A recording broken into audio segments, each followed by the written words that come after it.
హా, కానీ క్రిస్టియన్స్కి దేశభక్తి ఉండదు. అదేంటండి అలా అనేశారు? నిజం అలాగే ఉంటుంది, ఆలోచిస్తేనే అర్థమవుతుంది. అలా అంటారా?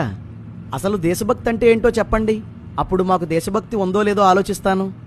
పాయింట్ నెంబర్ 1, భారతదేశంలో ఇంతమంది దేవుళ్ళు దేవతలుండగా విదేశాల్లో పుట్టిన వాడిని పూజించడం ఈ దేశాన్ని అవమానించినట్లు కాదా? స్ట్రైట్గా సమాధానం చెప్పండి.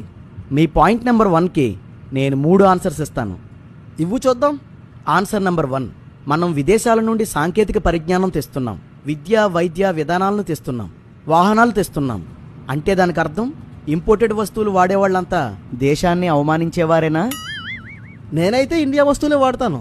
నా చెప్పులు లెదర్, నా బట్టలు ఖద్దర్. ఆహా, మీ ఫోన్ ఏంటి సార్? Samsung A52. ఏం? అది ఎక్కడిది సార్? అనంతపురంలో చేశారా? అమలాపురంలో చేశారా?